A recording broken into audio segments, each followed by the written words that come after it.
কি video upload করে যাচ্ছ, ভিউজ আসছে না তো আর আসবেও না। বুঝতে পেরেছো? কত মাস হয়ে গেছে? 6 মাস, 9 মাস, 1 বছর, 1.5 বছর, 2 বছর, কারোর কারোর 3 বছর, কারোর 5 বছর, তবুও ভিডিও ভাইরাল করতে পারছো না, ভিডিওতে ভিউজ আসছে না। কেন জানো? এই ভুলগুলো করে রেখেছো তোমার চ্যানেলের মধ্যে, সেই জন্য তোমার ভিডিওতে ভিউজ আসছে না। তো আজকের ভিডিওতে টপ 5 যে ভুল তোমরা করে থাকো, প্রত্যেকেই করেছো, আমিও করেছিলাম একটা সময়ে, সেই জন্য আমারও কিন্তু ভিউজ আসতো না। তো আজকের ভিডিওতে এই টপ 5 ভুলের কথা বলবো। এই ভুলগুলো যদি শোধরাতে পারো, তাহলে তোমরা তোমাদের চ্যানেলকে খুব সহজে র্যাঙ্ক করাতে পারবে, ভিডিওকে ভাইরাল করতে পারবে। বুঝতে পেরেছো? এই ভুলগুলো সবাই করে, যারা নতুন ইউটিউবে আসে তারা তো প্রত্যেকেই করবে, এবং আমিও করেছিলাম যখন 2017-তে এসেছিলাম। 18 সাল, 17 সাল, তখন কিন্তু এই ভুলগুলো করতাম, কারণ তখন বলার মতন কেউ ছিল না, এরকম ইউটিউব ট্রিক্সের ভিডিও কিন্তু তখন হতো না। বুঝতে পেরেছো? তো সেই জন্য আজকের ভিডিওটা কিন্তু ভেরি ভেরি ভেরি ইম্পর্টেন্ট। তার কারণ আমার নাম্বারটা আমি দিয়ে রেখেছি পাবলিকলি, আমাকে মেসেজ করে বারবার বলছো আমার ভিডিওতে ভিউজ আসে না। ভালো ভিডিও দিচ্ছি তাও এখন ভিউজ আসছে না, কি করবো দাদা? কি করবে? কোন ভুলটা করেছিলে আগে সেটা আগে বোঝো। সেই জন্য বলছি মনোযোগ সহকারে ভিডিওটাকে দেখো, এবং চ্যানেলে যদি নতুন হয়ে থাকো চ্যানেলটাকে সাবস্ক্রাইব করে দাও, বেল আইকনকে প্রেস করে দাও, আর ভিডিওতে কিন্তু লাইক করতে কিন্তু ভুলবে না। লাইক করলে মোটিভেট হই, ভিডিও বানানোর কিন্তু আগ্রহ বাড়ে। আর হাইপটাও করতে যেন ভুলবে না, তাড়াতাড়ি আগে হাইপ করো ভিডিওতে, হাইপ করলে আরো আনন্দ পাই। বুঝতে পেরেছো? আর হ্যাঁ বন্ধুরা, আমি কিন্তু উত্তর 24 পরগনার বনগাঁতে রয়েছি। তোমরা চাইলে আমার সঙ্গে দেখা করতে পারো, চ্যানেলে যে কোনো প্রবলেম নিয়ে আমাকে চলে আসতে পারো, কিন্তু এর জন্য চার্জ লাগবে। নিচে হোয়াটসঅ্যাপ নাম্বার রইলো, এই হোয়াটসঅ্যাপ নাম্বারে মেসেজ করো, কেউ ডাইরেক্ট কিন্তু কল করো না। আর তোমাদের বাড়ি রয়েছে অনেকটাই দূরে, দার্জিলিং, জলপাইগুড়ি, কোচবিহার বা বীরভূম, বাঁকুড়া, পুরুলিয়া, মালদা, মুর্শিদাবাদ, মেদিনীপুর বা আসাম, ত্রিপুরা, আগরতলা, তোমরা কিন্তু হোয়াটসঅ্যাপে ভিডিও কলের মাধ্যমে চ্যানেলের যে কোনো প্রবলেমকে সলভ করতে পারবে, কিন্তু এর জন্য চার্জ লাগবে। নিচে হোয়াটসঅ্যাপ নাম্বার রইলো, এই হোয়াটসঅ্যাপ নাম্বারে মেসেজ করো, কেউ ডাইরেক্ট কিন্তু কল করো না। দেখো, তোমরা অনেকেই খুব সুন্দর সুন্দর ভিডিও এই মুহূর্তে দিয়ে যাচ্ছ, তার সত্ত্বেও তোমাদের ভিডিওতে ভিউজ আসছে না, ভিডিও ভাইরাল হচ্ছে না। কেন জানো? তোমাদের নিজেদের ভুলের কারণে। তোমরা যে গোড়ায় গলত করে রেখে দিয়েছো, ভুল করে রেখেছো প্রথমেই, সেই প্রথম ভুলের মাসুল তোমাদেরকে এখনো গুনতে হচ্ছে। প্রথমে মানে কবে? যখন তোমরা চ্যানেলটা ক্রিয়েট করেছিলে তারপর পরেই এই ভুলগুলো করছিলে।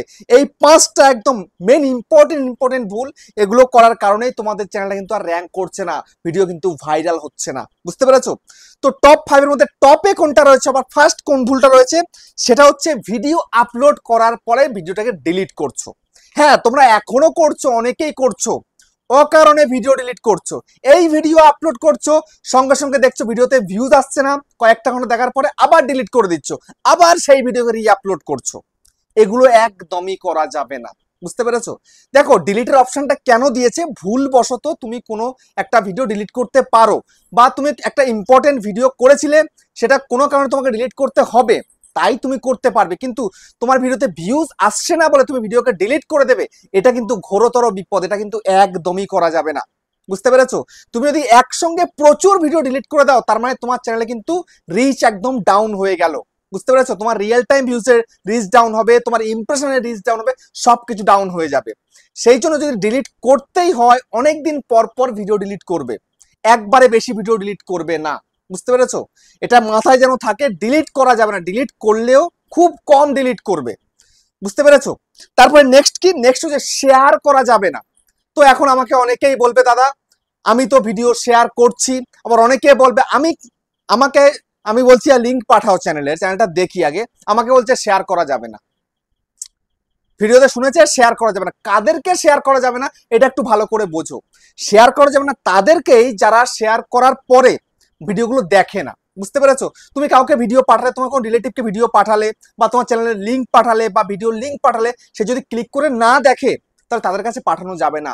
যারা দেখতে চাইছে তাদের কাছে পাঠাতে পারবে। হ্যাঁ, আরেকটা কথা, তোমার ভিডিওর লিঙ্ক, তোমার চ্যানেলের লিঙ্ক তুমি ছাড়াও যে কেউ, তোমার অপরিচিত লোকেরাও কিন্তু পাঠাতে পারে। বুঝতে পেরেছো? সেই জন্য শেয়ারের অপশন অলরেডি ইউটিউব দিয়ে রেখেছে। আমার ভিডিও কোথায় কোথায় শেয়ার হয়, কারা কারা শেয়ার করে, আমার চ্যানেলের লিঙ্ক কারা কারা শেয়ার করে, আমি নিজেও কিন্তু জানি না, আর কেউ জানা সম্ভবও নয়। বুঝতে পেরেছো? তো সেই জন্য ভুলবশত তুমি যদি শেয়ার করে দাও ভুল মানুষের কাছে, তাহলে কিন্তু হবে না। বুঝতে পেরেছো? তুমি এমন মানুষের কাছে শেয়ার করো যেন তারা সেই ভিডিওটাকে দেখে। বুঝতে পেরেছো? তারপরে তৃতীয় হচ্ছে মিক্স কন্টেন্ট। এটা কিন্তু একদম পুরো বিশাল বাজে একটা অবস্থা। মিক্স কন্টেন্ট তোমরা ম্যাক্সিমাম সবাই করছো। একটা চ্যানেল খুলছো, খোলার পরে কখনো লিপসিং করছো, কখনো গেমিং করছো, কখনো যা ইচ্ছা তাই, সেটা লং ভিডিওর ক্ষেত্রেও তাই। কখনো তুমি কুকিং করছো, কখনো গেমিং করছো, কখনো ব্লগ করছো, কখনো টেক ভিডিও করছো, মানে যখন যা পারছো তখন তাই করছো, এমনটি করা যাবে না। যে কোনো একটা নিশে তোমায় কাজ করতে হবে, একটা ক্যাটাগরিতে কাজ করতে হবে, বুঝতে পেরেছো? যেমন দেখো, আমি আমার এই চ্যানেলে ইউটিউব ট্রিক্সের ভিডিও দিচ্ছি, আমিও তো পারি এই চ্যানেলের মধ্যে ফেসবুক ট্রিক্স দিতে, হোয়াটসঅ্যাপ ট্রিক্স দিতে, আমি কিন্তু দিই না, কারণ নিশের বাইরে যেতে চাই না। হয়তো ইন ফিউচারে আমি ফেসবুক নিয়ে ভিডিও বানাবো এই চ্যানেলে, বুঝতে পেরেছো? তারপরে ইনস্টাগ্রামে ভিডিও হয়তো ইন ফিউচারে বানাবো, কিন্তু এখনো বানাচ্ছি না। আমি এখনো চাইছি যে চ্যানেলটা আরেকটু এস্টাবলিশড হোক, আরেকটু অডিয়েন্স এক জায়গায় করি, আরেকটু সাবস্ক্রাইব বাড়াই, তারপরে ওই ধরনের ভিডিও দেওয়া যেতে পারবে। ঠিক আছে? তো সেই জন্য বলবো, চ্যানেলটাকে এস্টাবলিশ না করে কখনোই মিক্স কন্টেন্ট প্রোভাইড করবে না, বুঝতে পেরেছো? তাহলে কিন্তু চ্যানেলের রিচ ডাউন হয়, বুঝতে পারলে? তারপরে কি, তারপরে 4 নম্বর হচ্ছে, চ্যানেলের মধ্যে কিওয়ার্ড এত পরিমাণে বসিয়ে দিয়েছো ভুলভাল ভাবে, এগুলো দেওয়া যাবে না, বুঝতে পেরেছো? তোমার চ্যানেলের ডেসক্রিপশনও কিওয়ার্ড বসাচ্ছ প্রচুর পরিমাণে, তারপরে তুমি একটা ভিডিও আপলোড করছো, ডেসক্রিপশনের মধ্যে স্প্যাম কিওয়ার্ডে ভরিয়ে দিচ্ছ, এগুলো একদম করা যাবে না। এখন সিম্পল রাখো, তুমি তোমার ভিডিও যেগুলো বানাচ্ছ সেই অনুযায়ী তুমি কিওয়ার্ড দিয়ে দাও তোমার ভিডিও ডেসক্রিপশনে, বুঝতে পেরেছো? তারপরে তুমি যে তোমার চ্যানেলের ডেসক্রিপশন লিখছো, সেখানে তোমার চ্যানেল অনুযায়ী তুমি কিওয়ার্ড বসাবে, কেন উল্টোপাল্টা কিওয়ার্ড বসাবে? উল্টোপাল্টা একদমই দেওয়া যাবে না, বুঝতে পেরেছো? সব পারফেক্টলি তোমাকে দিতে হবে, পারফেক্ট জিনিস তোমাকে দিতে হবে, বুঝতে পারলে? এগুলো কিন্তু মাথায় রাখতে হবে। তোমরা মনে করছো যে বেশি যদি ডেসক্রিপশনের মধ্যে কিওয়ার্ড দিয়ে তাহলে মানে ভিডিও ভাইরাল হয়ে যাবে, একদম নয় কিন্তু। আমার চ্যানেলে যতগুলো ভিডিও বড় বড় ভাইরাল রয়েছে, কোনোটাতে কিন্তু মানে বেশি কিওয়ার্ড দেওয়া নেই, বুঝতে পেরেছো? সিম্পল কিওয়ার্ডের উপরেই কিন্তু ভিডিও ভাইরাল হচ্ছে। তারপরে কি, তারপরে হচ্ছে তোমাকে রেগুলারিটি মেনটেন করতে হবে এবং টাইম ঠিকঠাক রেখে তোমাকে ভিডিও দিতে হবে, বুঝতে পেরেছো? তো এখন দেখো, তোমরা অনেকেই, কেউ সকালে ভিডিও দিচ্ছ, কেউ সন্ধ্যায় দিচ্ছ, কেউ রাত্রে দিচ্ছ, মানে যখন যা মন চাইছে তখন তাই ভিডিও দিচ্ছ, যখন মন চাইছে একটা ভিডিও বানালাম, আপলোড করে দিলাম, কোনো টাইম টেবিল নেই। এরকম করলে হবে না, নির্দিষ্ট একটা টাইম তোমাকে চুজ করতে হবে। যেমন আমি আমার এই চ্যানেলে যখন শুরুতে কাজ করতাম, তখন আমি 3টে ভিডিও দিতাম, যবে থেকে 3টে ভিডিও, তখন কখন কখন দিতাম, একটা মনে হয় আমি 1টা 15 নাগাদ দিয়ে দিতাম, তারপরে একটা 4:45 নাগাদ দিতাম, তারপরে কিন্তু রাত্রি 9টা 25, আবার কোনো কোনো সময় 10টা 25, এটা কিন্তু পারফেক্ট আমার টাইম ছিল। তো এই টাইমিং করেই কিন্তু আমি আমার এই চ্যানেলের মধ্যে অডিয়েন্স গুলোকে এক জায়গায় করেছি, বুঝতে পেরেছো? কিন্তু তোমরা কি করছো, তোমরা যখন মন চাইছে ভিডিও শুট করছো, যখন মন চাইছে ভিডিওকে আপলোড করে পাবলিক করে দিচ্ছ, এগুলো কিন্তু একদমই করবে না, বুঝতে পেরেছো? একটা টাইম চুজ করো, আর বেশি ভিডিও দেওয়ার প্রয়োজন নেই, বুঝতে পারলে? যদি লং চ্যানেল করেছো তাহলে দিনে একটা করে ভিডিও দাও, মিনিমাম একটা করে ভিডিও, বেশির দরকার নেই। শর্ট ভিডিও করেছো, মিনিমাম দিনে 3টে করে ভিডিও দাও বা 2টো করে ভিডিও দাও, কিন্তু পারফেক্ট ভিডিও দাও, ভালো ভিডিও দাও, তবেই কিন্তু তোমার চ্যানেল চলবে। তুমি মনে করছো যে অনেক ভিডিও দেবো, কোয়ালিটি দরকার নেই, কোয়ান্টিটি দরকার, কিচ্ছু হবে না। কোয়ালিটি প্লাস কোয়ান্টিটি দুটোই দরকার, কিন্তু তুমি যদি কোয়ান্টিটির চক্করে গিয়ে কোয়ালিটিকে ঘাটতি করে ফেলো, তাহলে কিন্তু কোনো লাভ নেই, বুঝতে পেরেছো?